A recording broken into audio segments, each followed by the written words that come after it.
What's going on, everybody? Here, all access update for XSite update episode 3. We are here live before the recording from Albuquerque, New Mexico, a completely different location. We've got a completely different setup, so we're going to see how this turns out as far as audio quality, video quality, a completely different setup all around. So for you checking it out here on All Access, I am joined by the special in-studio guest, my girlfriend. We are just moments away from starting the official recording, but if you're watching this, the video exclusive, you're checking it out just moments before as we prep, sound check, get ready for the official episode 3 of the XSite update at patreon.com/RyanKidPro, and we are moments away from getting started. And before we do, we want to talk about this again, a brand new setup. I'm going to be holding the microphone, my phone, up to ourselves to hear it. So if quality has been altered in any way from any of the past episodes, let us assure you that this is somewhat temporary. This is one of our out-of-state ventures for the XSite update. So if it's any different as far as video or sound or any of that quality, let that just serve to show how different the show is, uncensored, unedited, raw, uncut, the variance in that as far as production and sound quality. With that said, let us begin officially. XSite update, episode 3, all access. Here we go. Video, go.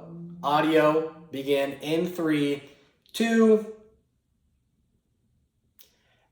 Hello, everyone, and welcome to episode 3 of the XSite update. My name is Mr. Excitement, Ryan Kidd, and you are joining me here at the official Ryan Kidd Pro Patreon page at patreon.com/Ryan Kidd Pro. I want to give a huge shout out to all the subscribers, fans, and listeners checking out episode 3 of the XSite update. I want to thank you to those who have commented, liked, shared, and subscribed the first 2 episodes and the free previews at the official Ryan Kidd Pro YouTube channel at youtube.com/Ryan Kidd Pro. You can find free matches, updates, and so much more at the official one-stop shop for Ryan Kidd Pro video, youtube.com/Ryan Kidd Pro. And we are here for episode 3 of the XSite update with a very special in-studio guest, and we'll elaborate on the who's, the why, the what, the where, more. But without further ado, let's give a warm welcome to our episode 3 in-studio guest. My girlfriend, and the virtual round of applause is staggering. Hello, Yvonne. So we'll call you for the online viewers. There's no need to give any more of your full name because we know there's people out there that want to find out all the information they can about Ryan Kidd, and more importantly, Ryan Kidd's girlfriend. But I want to give you a warm welcome. Hello and welcome to the show. How are you doing today? I'm good, thank you. Thank you for inviting me. Yes, exactly. And so you're about as in the dark as to what you're doing here as maybe anyone that's listening right now. And again, we've talked about over the past couple episodes. Episode 1, I basically laid out what the show would entail as far as what the listeners can expect. And there's really nothing that they can expect. It's going to be a wide range of topics, of guests, of subjects. So it's not going to be a wrestling podcast. It's not going to be a movie, a comic, a video game podcast. It's going to be a Ryan Kidd podcast. So when I have myself on episode 1, Anthony Idol on episode 2, and now here my girlfriend, a close companion, a partner to me, not only do I want to give insight as to who you are and to your role outside of my life, but I want to use your insight and your perspective to maybe show some of the viewers and listeners at the official Ryan Kidd Pro Patreon page more insight into who I am and who I am outside of the ring and my relationships outside of the ring and all that kind of stuff. So I'm not gonna make this about me, but again, in being it about you, I hopefully will be able to display some of the unique qualities of myself outside of the ring through my relationship with you. So we have a wide variety of topics. I'm already tongue twisted. You being so close to me here, if you're watching and all access at patreon.com/Ryan Kidd Pro, then you can see how close we are. We're literally here on the couch right next to each other. And not only do we have a special in-studio guest, but I myself am in foreign territory. If you're watching or viewing this again on all social media or at the official Ryan Kidd Pro YouTube channel, then you might notice that this sounds or maybe it looks a little bit different than past episodes. That is because we are here live in studio, not from my apartment like in episodes past, but from your apartment, Yvonne, here in Albuquerque, New Mexico. My first time spending any real time in Albuquerque. And let's talk about it here. What brings you to Albuquerque? How in the hell am I dating a girl from Albuquerque, New Mexico? How did that come about? What's going on? Without going too far into detail, without giving out too much information about your personal, life or whatever. We don't need social security number or credit card numbers or addresses or anything. But what brings you to Albuquerque? What are your passions therein? Why are you here? Why am I here? Well, we met back in California, from where we're both from. Yeah, so San Diego is home to you. So what brings you to New Mexico? Why are we here right now? I'm getting my master's degree in communication studies. Okay, so you are a master of communication studies here at the University of New Mexico. So when you started the semester earlier this year in the summer of 2021, my world was flipped upside down. You had to relocate from home to us, which was San Diego, and you're here in Albuquerque now, and it's been a few months, and we're here, and we'll talk about, again, more about why I'm here, but how have you reacclimated to Albuquerque? What are the differences between here and home, which is San Diego for you? Are you adapting well? How do you feel, being far away from me? You know what I mean? Like, again, give us like kind of an update of your life in like the changes of being a full-time student, master's degree. Like, I'm no scholar, but I know that that's like some serious shit. You know what I mean? Like, you are deep into your scholastic education, into your program. Like, how has that been for you? It's been pretty interesting so far, truthfully. As I was talking to you earlier on our way over here, actually, I was talking about how I just haven't wrapped my head around like actually being in a completely new state. And a lot of it probably has to do with the fact that there is still a huge Latinx population. So, like back in California, it's the same thing. We live in a border town. There's a lot of Latinx people. So I see a lot of people within myself and vice versa. So I see a lot of me within other people. But the culture is definitely different. One thing that struck out prominently to me was the food. My mom has a very specific way of making her Mexican food. Obviously, the food that she makes is from wherever she's from down in Mexico. But obviously, the Mexican food out here is not Mexican food. Like California burritos aren't a thing here. Of course. And for people that are listening around the world, they might not even have a grasp as to what we view as like Mexican food. Being from California, if you've heard the rumors, they're absolutely true. The Baja California and Southern California and kind of that California area of Hispanic food, I would wager that against any Mexican, Latin, Hispanic, South American, you name it, food out there. So when you talk about your mother's cooking, and I can talk about it, and this isn't just to get brownie points. I mean, trust me, I need those where I can get them. But her cooking is traditional Mexican food. It's second to none. But again, you're right. Even in the short time that I've been out here in Albuquerque, I mean, shit, even today we had a brunch, obviously we all know what brunch is. And it was covered in red and green chili verde salsa, and it was all sorts of completely different kind of chipotle, that, kind of Southwestern twang to it. So you're right. I mean, of course, food is going to be a difference. It's good to see some of the culture. You're not too far from home being from California, but you are far enough away from it.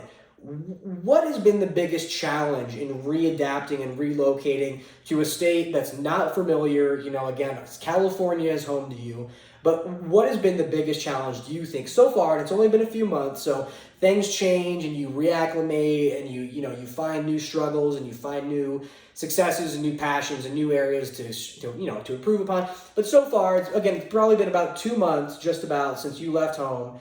what has been the biggest struggle? And then again, we'll talk about, after we kind of elaborate on that, what has been the biggest silver lining in that? What has been the best thing that you found about, whether it's new friends or a new way of thinking or elaborating kind of on your area of study? What has been the biggest struggle? And then we can go into elaborate what has been kind of the best aspect of getting away, maybe getting away from me for a little bit. God knows you probably could have used some time, and there's a stress reliever. I can see a little bit less gray hair kind of, coming in. So, but, with all seriousness, intact, what has been that issue? Because I don't want to glaze over the fact that you are a scholar. You're not my girlfriend, and that's not like a fair title. I just don't want to give everyone your full name. I don't want to overexpose you. There's no reason to do this other than, again, to give people insight into my world through you, who I am, how I interact with you, with a partner, with someone outside the ring. So again,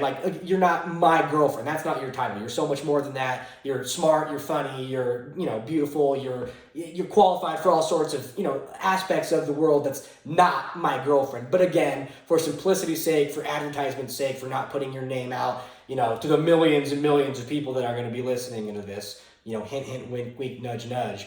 But again, what have been those struggles? What have been those silver linings, things that you've taken out of this move that you not dislike, but things that have been a struggle and things that you enjoy?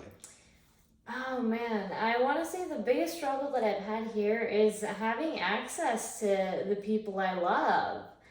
I've always lived 5 minutes away from my parents, very closely to all of my best friends. I was living with you. So moving, 2 states over was crazy because, if there was ever a time where I would have a hardship, it was really easy to, talk to you or talk to my friends, drive over to my parents' house and, talk to them, talk to my family. And, even though, I still know, everyone is a phone call away, but it's not the same.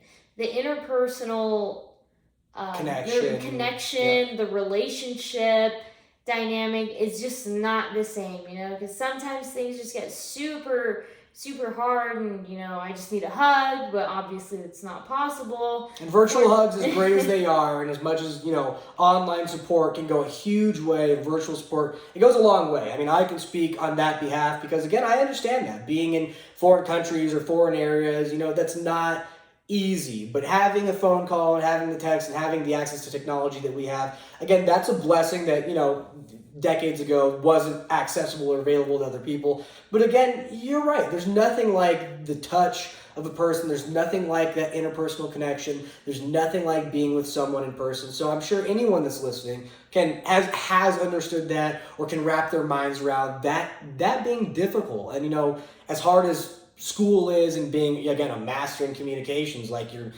you're striving to be, and even further beyond that, of course that can be difficult. But in that, I'm sure you've grown, I'm sure you've learned a ton in these couple months. What has been some of the neat things that you've taken out of moving to a different state and finding new friends and learn, Well, I'm a very extroverted person, as you know. Well, not that the listeners of this. Oh, as I know, yeah, no. If you see the video, you can see her rubbing my leg, and I'm starting to sweat and all that kind of stuff. So, yeah. But fortunately, it was pretty easy for me to make friends within my cohort. My cohort being essentially your coworkers. My fellow grad peers. My friends most of my friends are in the PhD program and I'm in the master's program, which is fine. So I feel like that's not bad company to keep, though. Absolutely, people that are striving for positions higher than you and that have knowledge beyond your education level currently, that's going to help you. Exactly. Yep. Right. They've really helped navigate me through this master's program because I'm a first gen student. My parents don't have anything more than a high school education. So, and not to discredit them too, my parents are very hardworking folks, but they just, they you didn't have the head start. Yeah, I don't have the head start. You didn't have anyone to tell you this is what the experience is going to look like. This is what, blah, blah, blah. And that's difficult. Right. Being a first gen anything can be difficult, but again, much less a master in a program that's out of state and away from your people. Exactly. And, and like having to navigate that. So fortunately, my cohort is very supportive. We're really good friends, and I'm really grateful for establishing a social life here so quickly. Yeah, absolutely.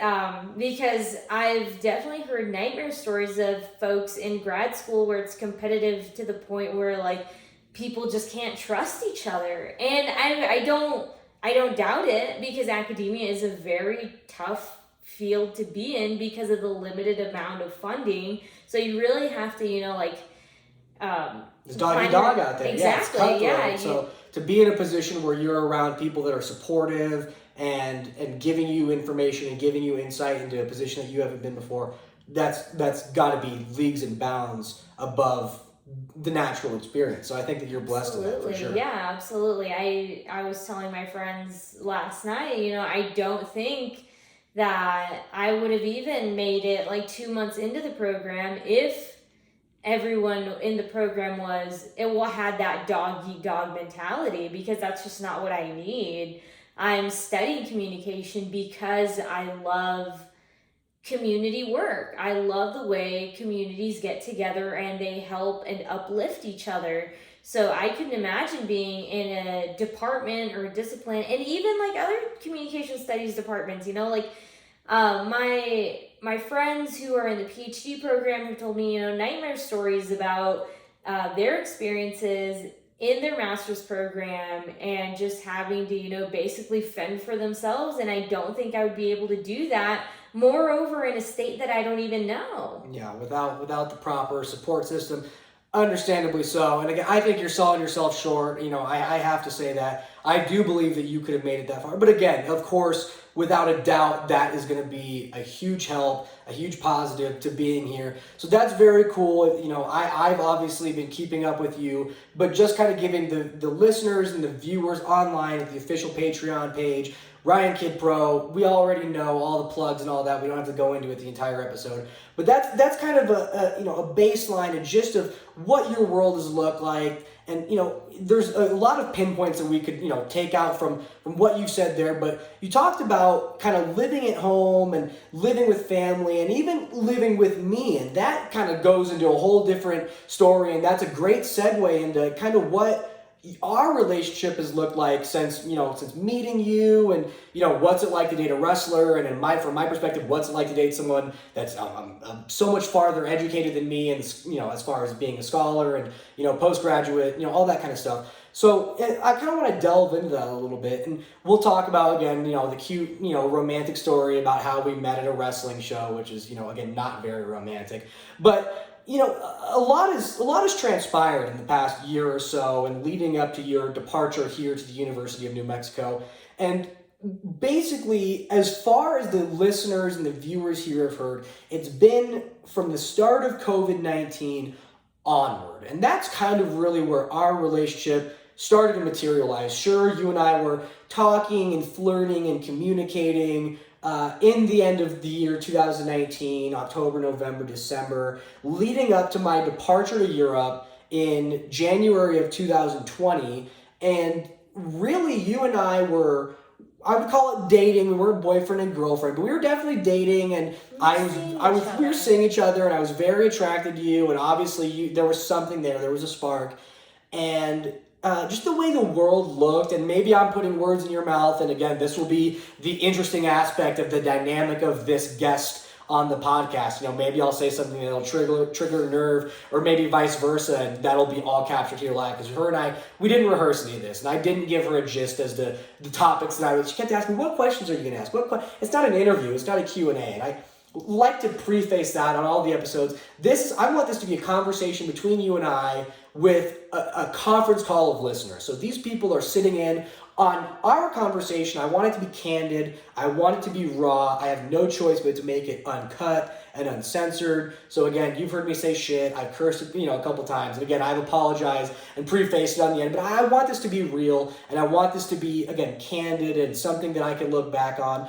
without knowing that I was BSing it, that I was telling fibs, that I was trying to, fluff it up for the sake of PR's sake. This is subscriber exclusive. These are for people that follow, know, understand who I am, what I support, what I preach. And we'll go into, again, the community outreach aspect of your world. But pandemic has hit the minute that I touched down from Europe. So I touched down from Europe. You are literally there at the gate to greet me.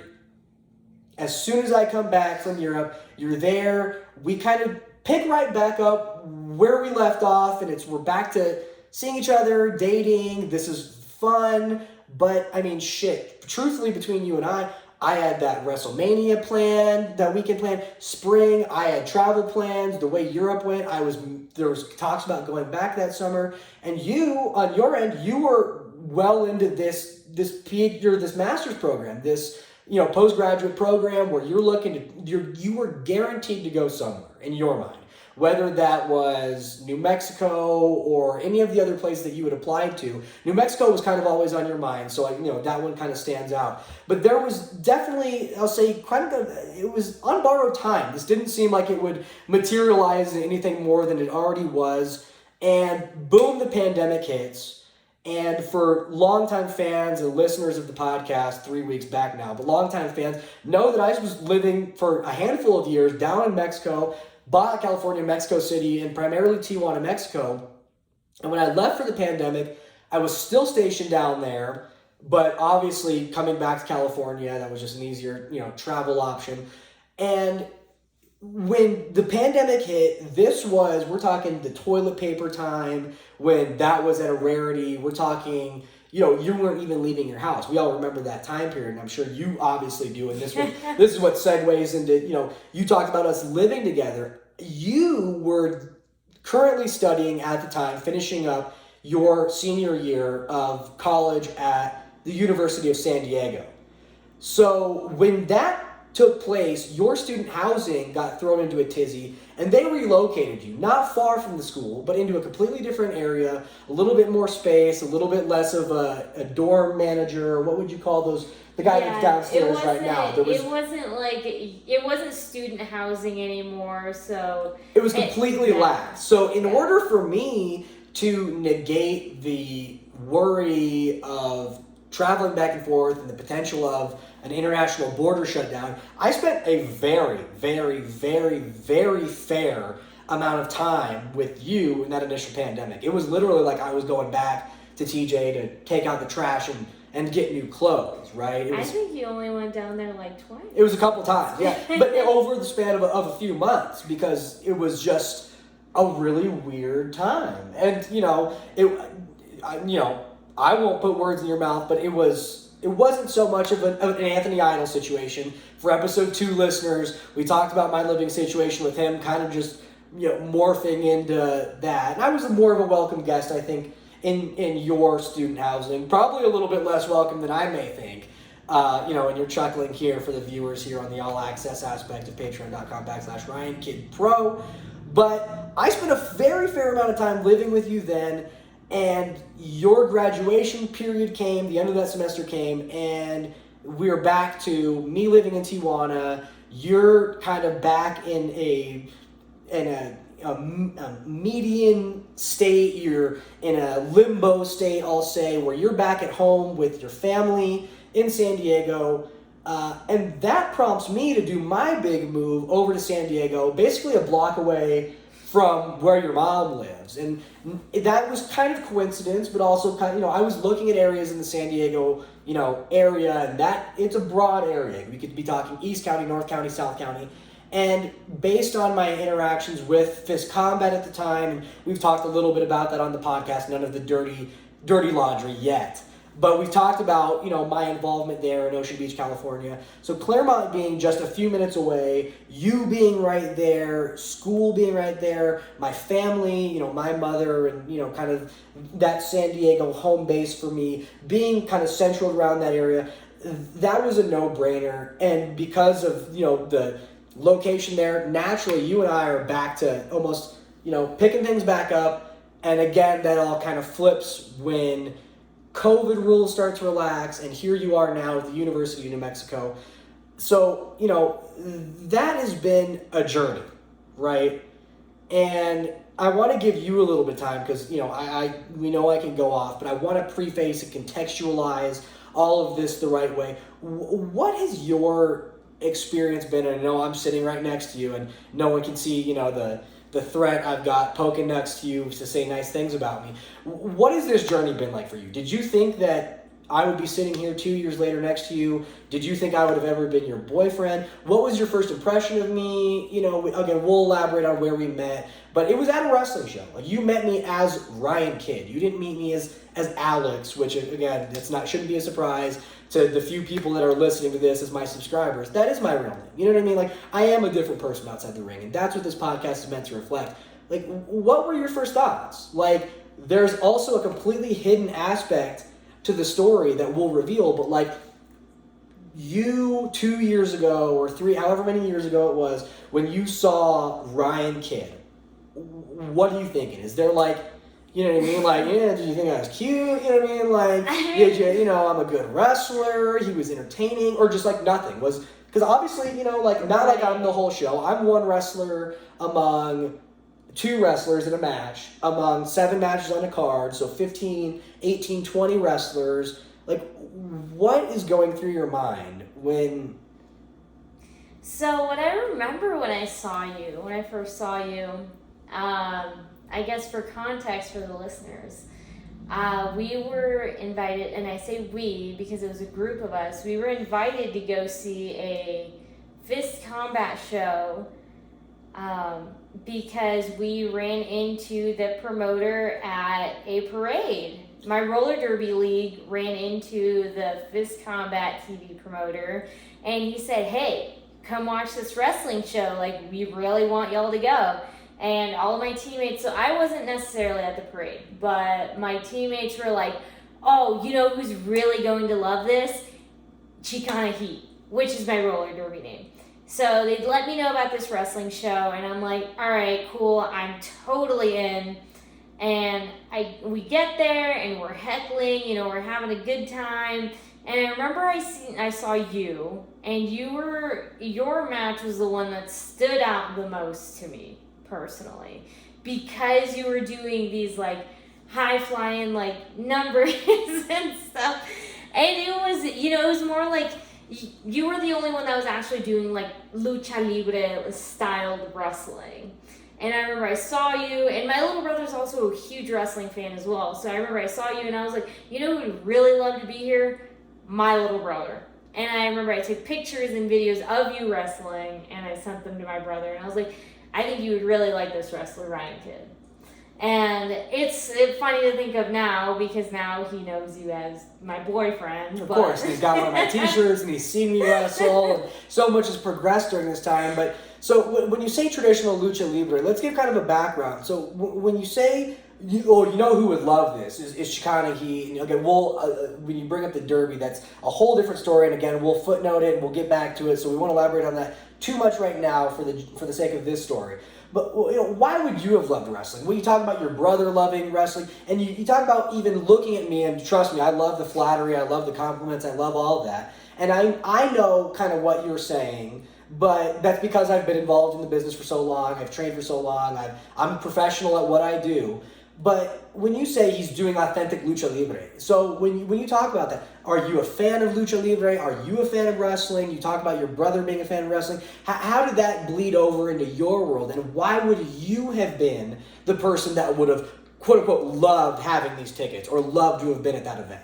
Well, I grew up watching wrestling. My older brother and I grew up watching wrestling. And so is this WWE? Is this Mexican wrestling? Yes, like CMLL as well. My mom didn't really let me watch too much lucha libre because she thought it was more intense. Masculine. Yeah, it's for the boys. Not masculine, but she thought it was a little more, quote unquote, real, you could call it. So she definitely saw the disparities and the binaries between American wrestling, like U.S. wrestling versus like lucha libre. Like lucha libre is very much real to her. Yeah, and there's blood, and there's the As abuelitas are throwing water and fighting, and there's heckling, there's real life heckling. Right. Like the audience is genuinely involved, as opposed to here in the U.S. We kind of understand that it's tongue in cheek. We understand. It's like a Vegas show, right? Yeah, and exactly right. Like I guess.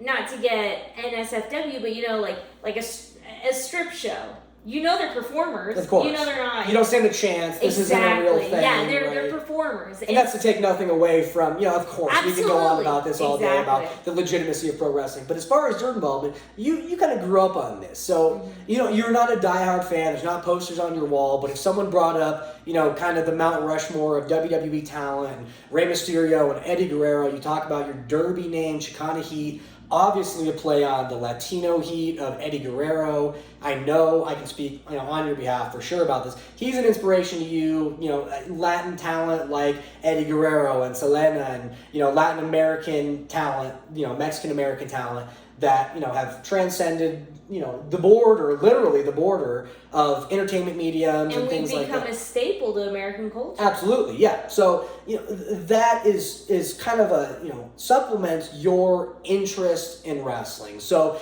to fast forward on that, you come to the show, and I can vividly remember during my match, you're begging for the Ryan Kidd T-shirt. And I'm thinking, sheesh, this is a Thursday night, and I'm not throwing my T-shirt away. This is a free $20 T-shirt.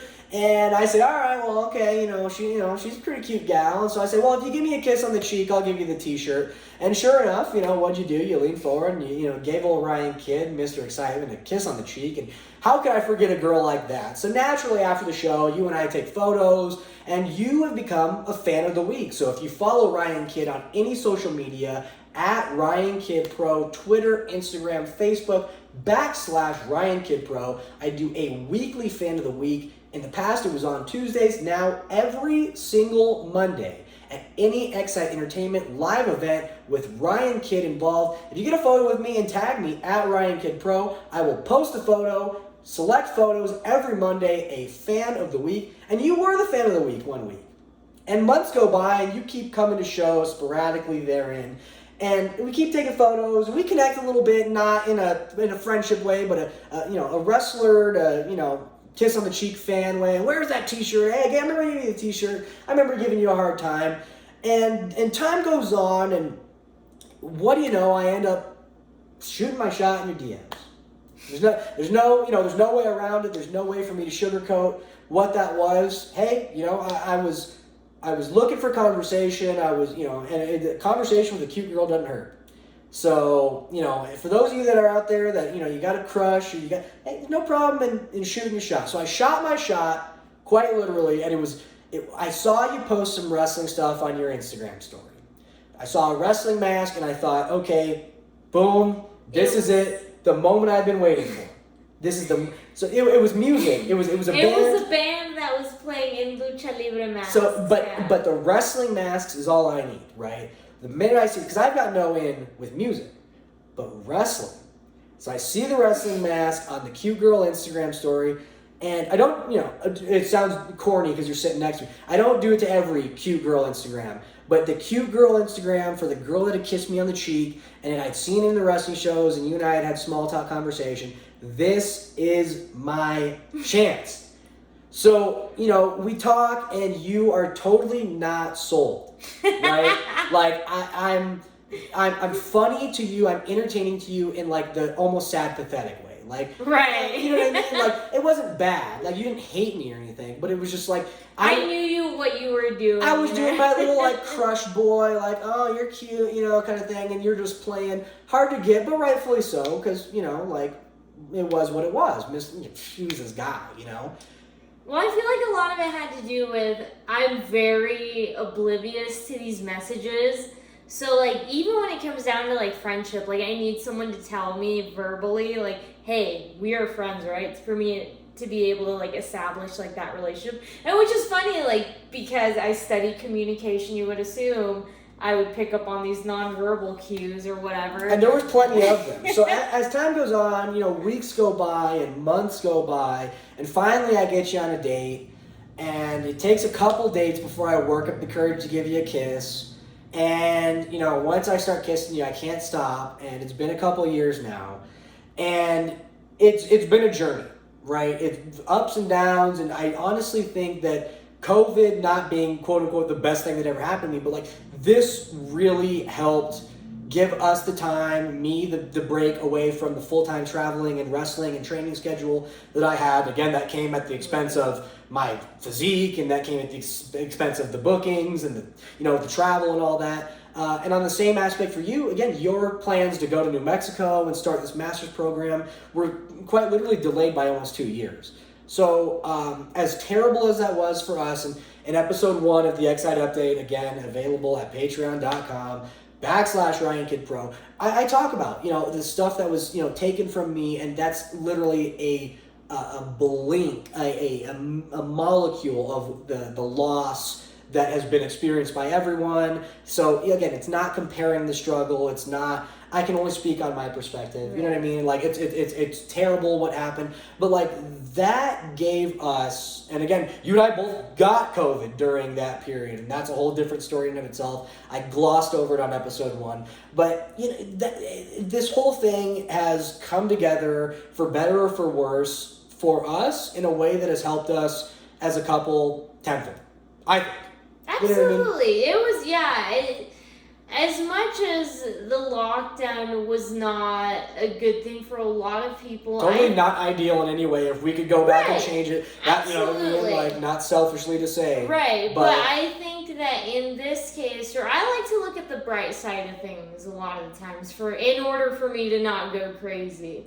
But, before the lockdown, you were doing your own thing, I was doing my own thing, and we were just kind of seeing each other. Our relationship was not as serious as it is now, and a lot of it had to do with, the fact that we were spending a lot of time with each other. Yep, and getting comfortable with each other, and again, the periods of living with each other and staying together, that, helps build upon that. And here we are, and now I've traveled to New Mexico this week, and as we're recording this, we're in the first or second week of October. This episode will be released in just a few days on Tuesday. As always, like every XSite update episode is released every other Tuesday on a bi-weekly schedule. But do not worry, you can still get your XSite update weekly intake every Tuesday at the Ryan Kid Pro YouTube channel. We release brand new free previews, excerpts, clips, and more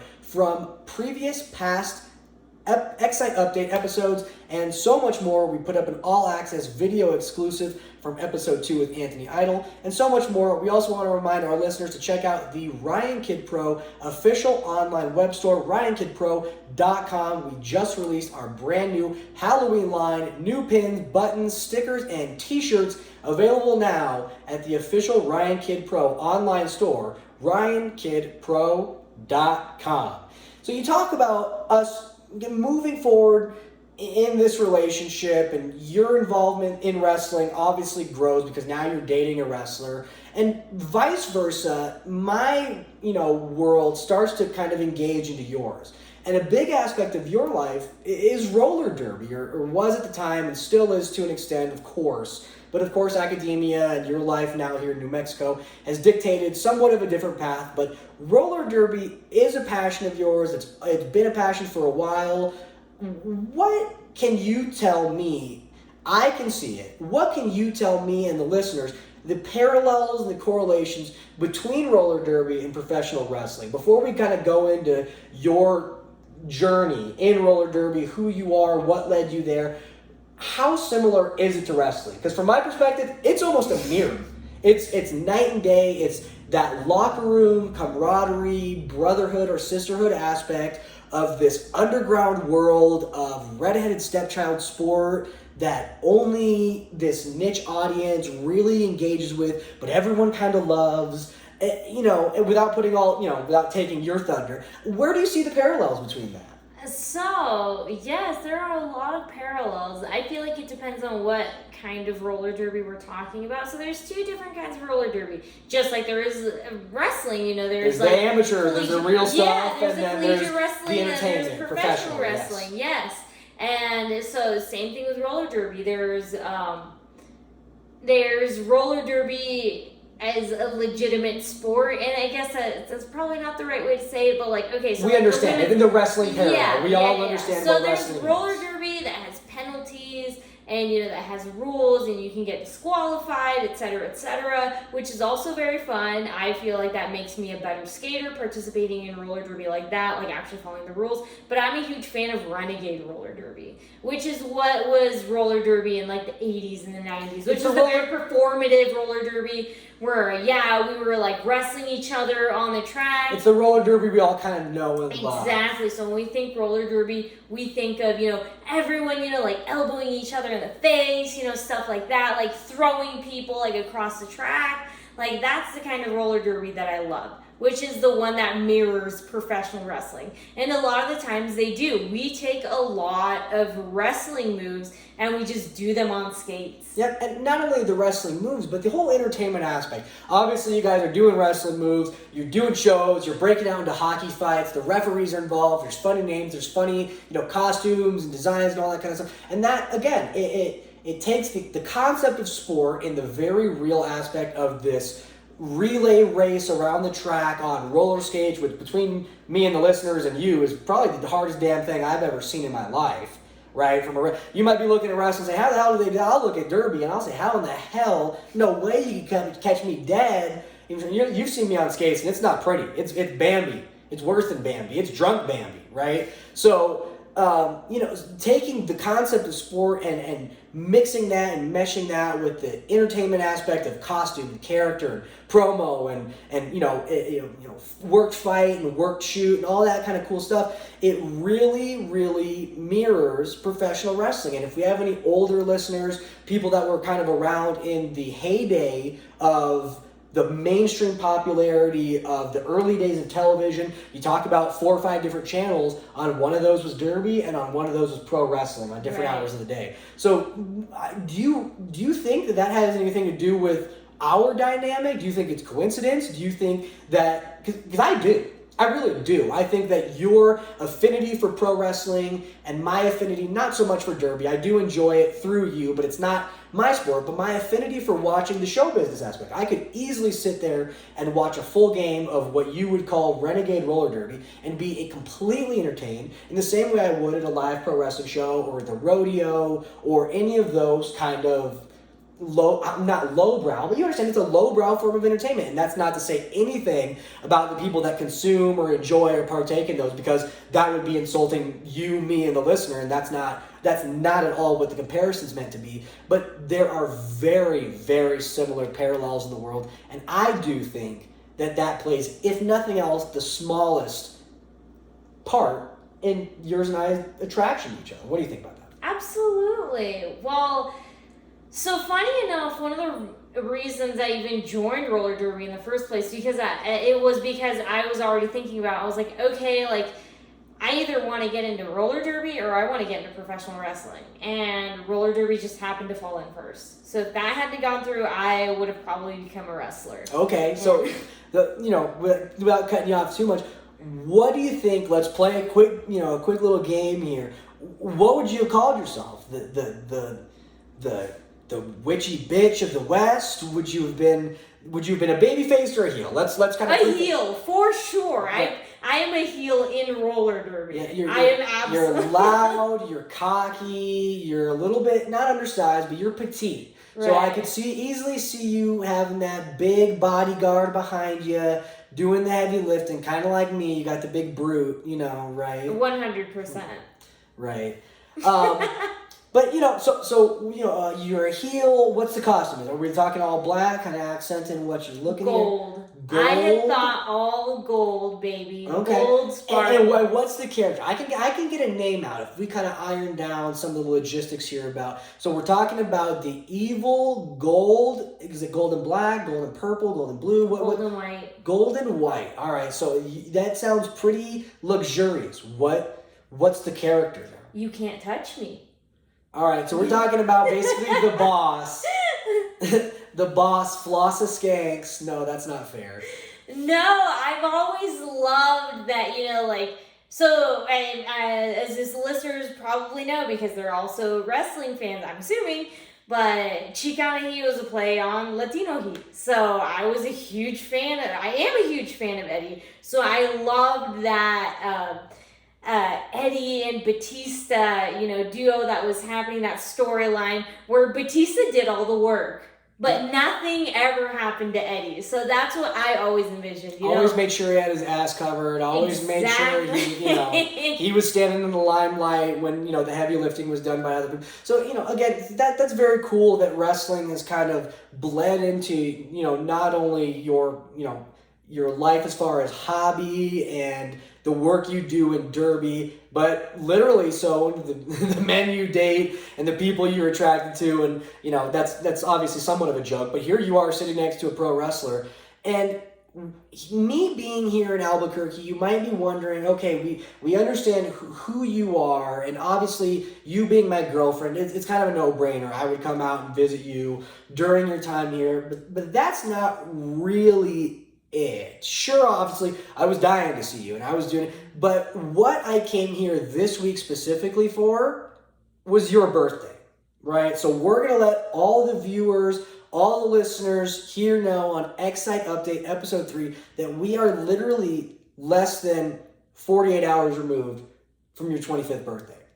So you now have celebrated this birthday. I want to talk about what we have planned for the next week moving forward, your gifts.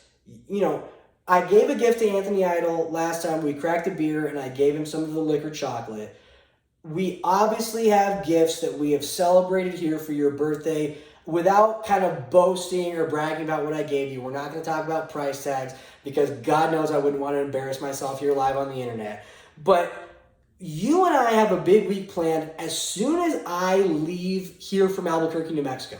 I'm headed back on a plane back to San Diego, California, and you are almost literally following in my footsteps right behind me, and you're going to be in Los Angeles the next day. We've got a whole, 4 or 5 day, almost a week planned of all this fun stuff. Your birthday week is continuing now, bleeding into the second week. I don't know how the hell you somehow managed to let that happen. And when it's my birthday, I'm going to go for the 3 week. Right? But you're getting your second week, and it's capped off with Universal Studios Halloween Horror Nights, right? And you're button-lipped right now, and I'm going to let you go off, don't worry. But you have been talking, not bugging me, but you have been going on about this. You've been talking about you're dreaming about this, you're seeing it in your sleep, you're daydreaming about this. What the fuck is going on with Halloween? What in the world? Why is this such a big... I swear, I could have got you jewelry and you would have said, where were the Horror Nights tickets? What are you looking forward to most? Why is this such a big deal for you? Are you excited? Is this kind of a meh thing? Am I overhyping the gift that I, not the gift. I'm not trying to, make, none of that. But you know what I mean? Like, what's up? I know I love Horror Nights, but you've been dreaming about this shit. So, what's up? So that's funny because you're exactly right. If you would have gotten me jewelry, I would have probably opened and been like, "This isn't Universal Studios," but also not to. You're grateful. It's a joke. We all know it's a joke. It's tongue in cheek. Yeah. Well, it better also, be a joke. I'm not used to wearing jewelry. I'm not allowed to wear jewelry in roller derby. Fun fact. Because it can get caught on other players. Jewelry, nails, all the fun girly stuff. I can't do any of that. So, which is probably why I have so much fun with my hair colors. So on top of being a communication studies scholar, I studied film. And I love film. So Universal is the spot, and moreover, do I not only love film in general, I love scary movies. I grew up with that, like, Catholic superstition. So any paranormal... Not only Catholic superstition, but that combined with just Hispanic, Latin, Mexican superstition. Y'all motherfuckers believe in ghosts. You believe in evil priests, evil nuns. Well, see, I'm a slasher fan. We talked about my history. Anybody that knows me, that listens to the Q&A on the Ryan Kidd Premium Weekly newsletter, I've talked about my affinity for horror movies and how Halloween is one of my favorite seasons. And again, talk about our compatibility and why I think you and I get along so well. It's you and I love horror cinema, and granted, it's different genres, different aspects of horror cinema that you and I take most joy out of. But you're definitely into that type of stuff. So, what mazes are you looking forward to? What are your favorite scary movies? Kind of lay the groundwork for your horror fandom. Ooh, okay. So the maze I'm definitely most looking forward to is the Exorcist maze. Again, because of that Catholic, Latinx superstition that it's like you don't know what's there. As opposed to like yourself, you like slasher films because that's more It's more palatable Yeah, to my yeah. to my culture. Exactly. And the idea of someone in America losing their mind with a gun or a knife and going around killing people, unfortunately, is a lot more common. It's scary because it's real. It's reasonable. Yes, Yeah. that's what's possible. Where to me, a ghost coming into my newly rented house and attacking me on amateur video is a little bit less. But, like, there's so many, like, things that even could be coincidences. Like, for example, I've told you this story, but a few months ago, one of my friends / colleagues and I went to our office on campus on Labor Day to catch up on some schoolwork, right? So, and it was hot, so we turned on the AC. And, the AC started making some noises, whatever. We were talking about, like, oh, this is kind of creepy, right? Like, it's kind of a little scary. And so my friend decides, just jokingly, she decides to say, like, all right, well, if there's something in this office, tap twice. And sure enough, the AC taps twice. It makes 2 tapping noises, and I sprint. I book it out of the office. I start screaming. I lose it, and I called you, and I was freaking. And I had to do some consolidation. I had to make sure that everything was okay. I had to do the virtual walkthrough of the facility, and of course, I made sure that everything was all right. But gosh, you kind of threw me off. But going back to The Exorcist, you almost answered 2 questions there. The Exorcist being your favorite maze correlates directly to your favorite horror movie. Am I mistaken? Give me a Mount Rushmore. Give me a top 3. Give me a top 5. Okay. Horror movies for you. Doesn't have to be Universal specific. Doesn't have to be maze specific. Narrow it down to 3 to 5 of your top horror movies, and that'll be a perfect segue for me into our next topic about your and I's week. Your and I's. I don't even know if that's proper. Mine and your week next week. Yours and I. Mine's is and yours is. Week's is. Next time, you and I have something to talk about as far as next week is concerned is going to directly segue off of your Mount Rushmore of favorite movies. Okay, so first of all, my top scary movie is Evil Dead. The 2013 remake specifically. Ooh. Specifically. That one's a lot less corny than the 80s version of it. Second one will probably have to be The Exorcist. What would be the third one? Maybe The Ring, just because that one had a very strong hold on me. I watched it when I was 5 and it traumatized me. And serious impact from the PG-13. Yeah.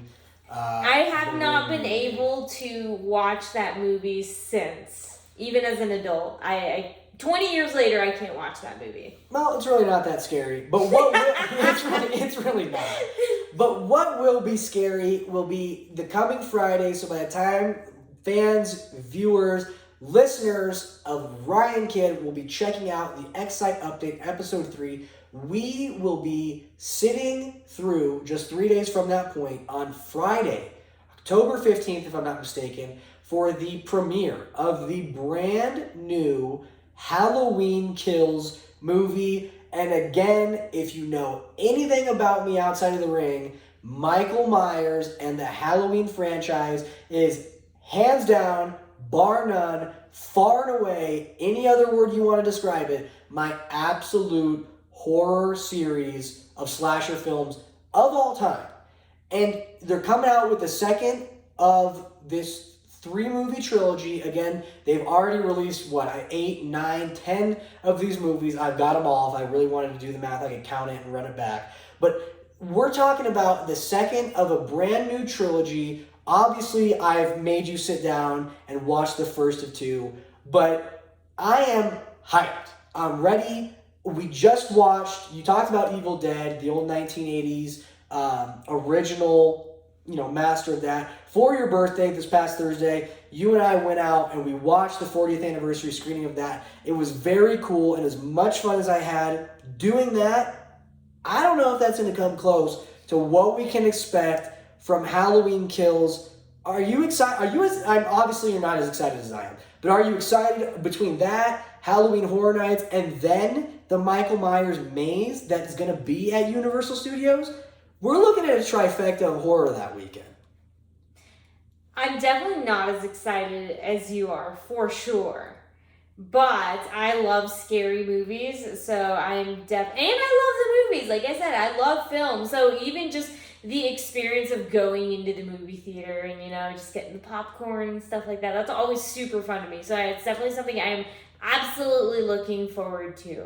And seeing what Universal has to offer in regards to the new Halloween film, because I know even though they don't technically have a maze for the new Halloween movie, they're always very good about promoting like the new Halloween films that they have coming up and keeping things updated, so you never know if any of the props from the new movie or any of the wink wink nudge nudge, any of those tidbits from the new movie could be put into the maze. Again, it's a Halloween 4 maze, which is tailor-made to my liking. Halloween 4 is my absolute favorite of the series, of the entire Halloween series. Halloween 4 is the Return of Michael Myers, is absolutely my favorite. It's going to be a blast. I am totally looking forward to that. And you talk about the month of October, it's going to be a big one.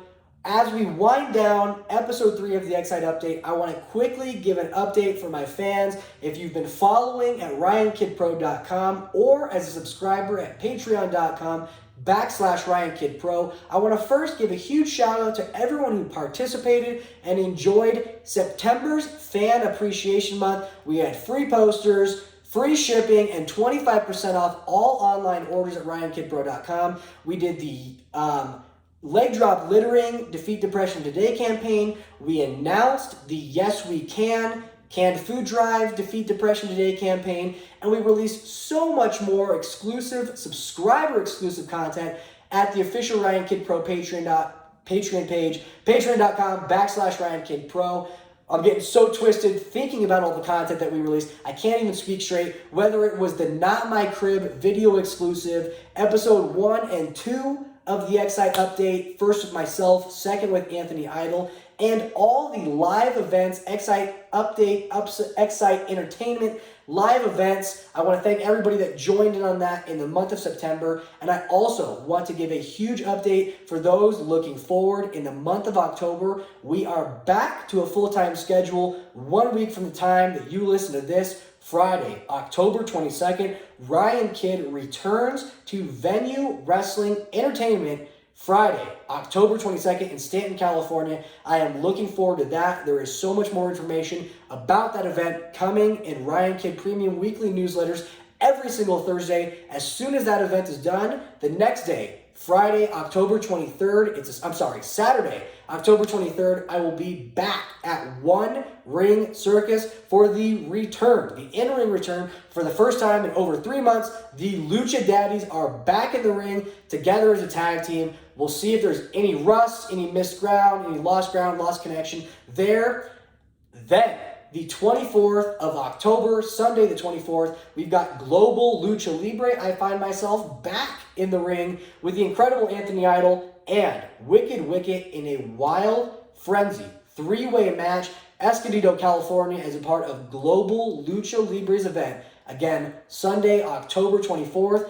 And then the following week, we have another huge weekend of events, SoCal Pro Wrestling and live Lucha Libre in Tijuana, Mexico. Again, we've got so much more updates and information on all Ryan Kidd Pro and XSite Entertainment live events at ryankidbro.com and as a part of the Ryan Kidd Premium weekly newsletter every week at patreon.com/Ryan Kidd Pro. Again, I want to give a huge thank you and a huge shout out to everyone who has listened to not only this episode, episode 3 of the XSite Update, but any of the past episodes of the XSite Update, the entire archive available now, including exclusive all-access video coverage of the entire episode in its entirety, in full, uncut, and unedited, including exclusive pre- and post interview, update, video, exclusive content that you can never find anywhere else except through the all-access subscription tier at patreon.com/Ryan Kidd Pro. We've got so much more news, information, live events, merchandise, and more coming in the month of October. Again, do not forget to subscribe. Online, youtube.com, find the official Ryan Kidd Pro YouTube page, and online at all social media platforms at Ryan Kidd Pro. I want to give a huge shout out to everyone that listened. And again, in 2 weeks, we will be back with episode 4 of the XSite Update. I want to give a huge thank you to my in-studio guests and a big kiss to my girlfriend here who has joined me, Yvonne. Thank you so much. We literally just scratched the surface of what you offer and the light that you shine on my life. It's, we could go on for 4, 5, 6, 7, 8 episodes. I could, suck up and kiss ass on camera and, on audio all day. I want to thank you for, sharing, your insight and your perspective and some of your personal life with me and my subscribers. It means a lot. Hopefully they enjoyed it as much as I enjoyed having you on here. Hopefully it gave some good insight into who I am outside of the ring and my relationship with you. Hopefully it gave them some insight into who you are and what you offer, as a person, as an individual, and again, to my life, to the life of Mr. Excitement, Ryan Kidd Pro. Again, thank you everyone for listening. This has been episode 3 of the XSite Update here at patreon.com/Ryan Kidd Pro. We'll see you next time. Thank you very much. Goodbye. We did it, but I don't know. Now you said that.